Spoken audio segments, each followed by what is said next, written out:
አሰላሙ አሌይኩም ወራህመቱላሂ ወበረካቱ ውድና የተከበራችሁ የቻናል ተከታታዮች እንዴት ናችሁ? ሰላም ናችሁ? እንዲሁ ክርስቲያን ወገኖቼ ሰላም ብያለሁ። ሁላችሁም በያላችሁበት ሰላማችሁ ይብዛ። ዛሬም እንደተለመደው በአዲስ ቪዲዮ ተከስቻለሁ። ለዚህ ቻናል አዲስ ሆናችሁ ሰብስክራይብ፣ ሼር፣ ላይክ በማድረግ ቤተሰብ ሁኑ። ነባሮችም ሼር፣ ላይክ፣ ሀሳብ አስተያየት በመስጠት አበረታቱኝ እላለሁኝ። ዛሬ ይዤላችሁ የመጣሁት እንግዳ ድራማ ነው። ቪዲዮ ከመጀመራችሁ በፊት ላይክ ማድረጋችሁን አትርሱ። አመሰግናለሁ። መሲም ለቤሎል ና ማናግርህ ነገር አለ ብላ ጠራችው። ቤሎልም እሺ መጣሁኝ እንዳላትም ወደ መሲ ክፍል አይንዬ መጣች። አይንዬም ትላንትና የት ሄደሽ ነበረ? በጣም ጨንቆኝ ነበረ እኮ ብላ አናገረቻት። መሲም እንዳትጨናነቂ ይሄ ነገር ይፈጠራል፣ እንዲሁም ደግሞ ስራ ጀምራለሁ ብዬ እኮ መጀመሪያም ነግሬሻለሁ፣ ስለዚህ እናቴ አትጨነቂ አለቻት። አይንዬም እንዲሁም እኮ ለወንድምሽ እትዬ ሄለን እንዲሁ ትላንትና እያወራን ቆይተን ነበረ፣ እያማከረችኝም ነበረ። ለወንድምሽ ጥሩ ስራ አግኝታለት ሌላ ቦታ ልታሳፍረው ነበረ።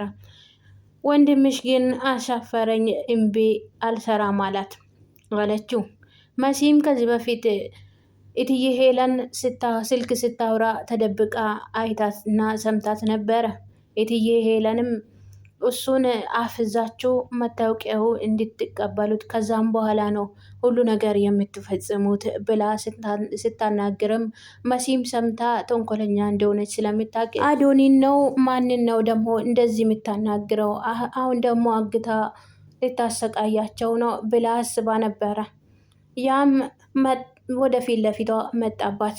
ወይኔ ወንድሜ ማንን ነው ብላ አጠገቧ እንዳለችም ሀሳብ ውስጥ ገባች። አይንዬ ምን ሆንሽ? የሆነ ጊዜ እኮ እየተነጋገረች ሰምቼ ነበር አለቻት። ከማ ጋር ስትራትም መሲም ከሷ ለማጠፋፋት ብላ እውነቱን ላለመናገር ብላ አይ የወንዶች ጉዳይ ሌላ ነገር ልታወራው ነበረ ብላ አጠፋፋችባት። በዛ መሀልም ቤሎል መጣ። አይ በቃ በኋላ አናግራሃለሁ፣ በኋላ ማናገር እችላለሁ አይደል አለችው። ቤሎልም እሺ በቃ አላት። ምክንያቱም አይንዬ ስላለች ልታዋራው አልፈለገችም፣ አልቻለችም። አይንዬም መሲን አስጠነቀቀቻት። እንዲሁም እኮ የእትዬ ሄለን ጥሩነትና ደግነቷን ከኔ ቀድመሽ አንቺ መመስከር ነበረብሽ። ስለዚህ እንደዚህ ነገሮች አታስቢ። እሱንም ስታወሪ ደግሞ እንዳሰማሽ እንዴ፣ ስንቱን ችላ ነው ቁጭ ያደረገችን። እሷ እኮ በጣም ጥሩ ሰው ናት አለቻት።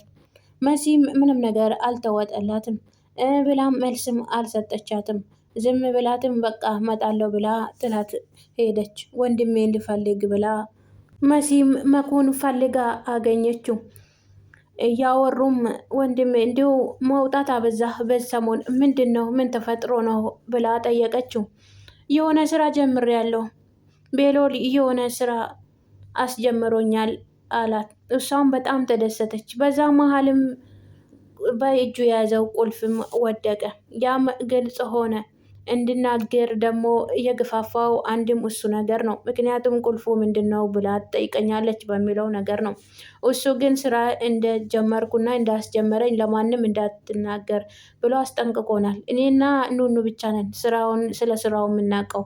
እንዴት ደግሞ ማሲ ደግሞ ተሰማት፣ እንዲሁም እንባ ማነቃት።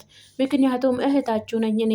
እንዴት እንደዚህ ትደብቁኛላችሁ? እኔ እኮ ጠዋትም ማታ ስለ እናንተ ነው የሚያሳስበኝ እንጂ እንዴት እንደዚህ ትደብቁኛላችሁ? እኔ እኮ እህታችሁ ነኝ። ባዳ ነኝ እንዴ? ሌላ ሰው ነኝ እንዴ? ብላ ተሰማት። አይ እሱን ሰነቱን አታስቤ፣ ግን ለማንም ትፍሽ እንዳትይ አላት። ቤሎልና መኩ ተገናኝቶ ተዋይቶ ነበረ። ለቤሎልም መኩ ቤት ውስጥ ስውል ቁጭ ብዬ ስውል እንደሚጨንቀውና ስራ እንደሚፈልግ ወንድ ልጅ ነኝ፣ አላማ ይኖረኛል፣ እንዲሁም የማስበው ነገር እንዴት ሰው ልጅ አይደለው? ደግሞም ወንድ ልጅ ነኝ፣ እንዴት አላስብም? እንዴትስ ያለ ስራ ቁጭ ማለት አያሳስበኝም ብሎ አጫውቶት ነበረ። ቤሎልም በዛ መሀል አይ እንዴ ስራ መስራት ትፈልጋለህ እንዴ? ስራ መስራት ፈልገ ነው ስራ አጣው ብሎ አናገረው። አዎ ግን መስራት እፈልጋለሁ፣ ምንም ቢሆን ሰርቼ ስኬታማ መሆን እፈልጋለሁ አለው።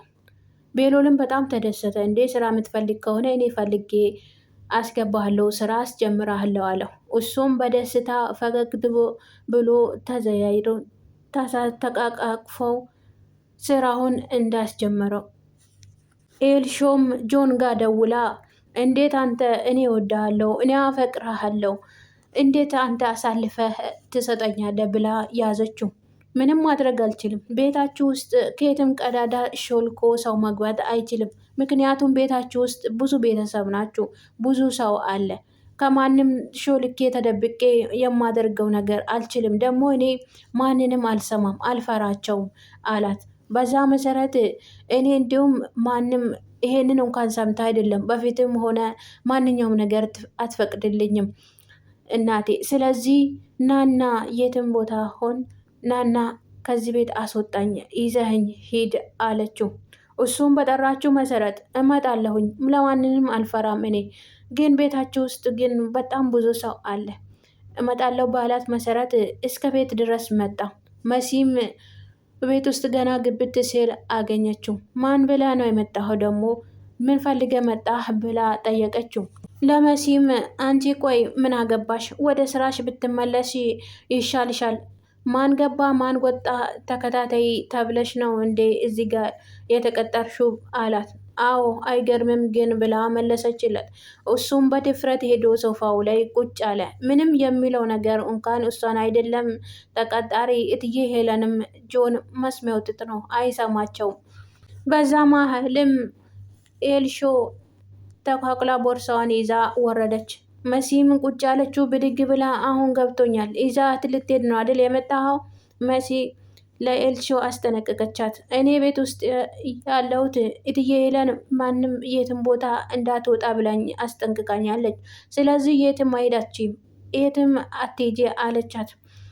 ኤልሾም መለሰችላት፣ አንቺ ምን አገባሽ? አንቺ ደግሞ የኛ ቤት ተቀጣሪ ለስራ ነው እንጂ የተቀጠርሽው ማንም ልትቆጣጠሪ አትችይም፣ ምን አገባሽ ብላ አፍ አለቻት። መሲም ምንም ቢሆን ምንም ማውጣት አትችይም ከዚህ ቤት ግን አትወጪም። ደግሞ ትንሽ እንኳን አታስቢም እንዴ? ምን ነካሽ? እናትሽም ለአንቺ ብላ የምትከራተተው የምታስበውን አታስቢም? ትንሽ እንኳን እንዴትስ ብለሽ ነው ደግሞ ወንድ ልጅ ተከትለሽ የምትወጪው አለቻት። ጆንም ብድግ ብሎ ተነስቶ መሲ እኔ ሴት ልጅን ክብር መንካት ወይም ደግሞ ሴት ልጅን የሆነ ነገር ማድረግ ስለማልፈልግ ነው እንጂ እዚህ ስታረግሽ ነበር አላት። አይደል ደግሞ ሰው ቤት መጥተህ ደግሞ ድፍረትህ ብላም እሱም ተመልሶ ለኤልሾ እች ልጅን ብታሳርፊያት ይሻላል፣ አፍ ላፍ እንዳትለኝ ዝም ብትል ይሻላታል፣ የሆነ ነገር ውስጥ እየከተተችኝ ነው አላት። ጆንም ተናዶ ኤልሾን ይዟት ሊወጣ ሲል ኤልሾን ይዛ የትም አትሄጂም ብላ መሲ ስትጎትታት ኤልሾ ገፍትራ ጥላት ቦርሳዋንም ጥላ ሮጠች። ስትሮጥም ጆን ቦርሳዋን ይዞ ኤልሾን ተከትሏት ወጣ። በዛ መሀል እሷ መሲ ወድቃ እንደቀረች አጋጣሚ መኩ መጣ። እህቴ ምን ሆንሽ ብሎ ሲያየትም ሩጥና ያዱርዬው ኤልሾን ይዟት ሄዷል፣ ሩጥና ድረስባቸው ብላ ከነፍሷ እነሱን አስመል እንዳያመልጣቸው ፈልጋ ሩጥ አለችው። መኩም ሮጦ ከግቢ ወጣ። ጆንም ኤልሾን ይዟት እየሮጠም መሀል መንገድ ላይ ኤልሾ ደክሞኛል እንዴ እንረፍ አለችው። እሱም ከባድ ችግር ውስጥ እያስገባሽኝ እንደሆነ ይገባሻል፣ ግን የምን ማረፍ ነው አላት። ቆይ የት ነው የምትወስደኝ? ወደ ቤት ነው አለችው። እሱም ወደ ቤት ማየት ትፈልጊያለሽ ብሎ ጠየቃት። አዎ ቤት ውሰደኝ አለችው። እሱም አይ ቤት ልወስድሽ አልነበረም፣ የኔ ሀሳብ ሌላ ቦታ ላመቻችልሽ ነበረ አላት። እሷ ግን የፈለግኩት እኔ ቤት መሄድ ነው አለችው።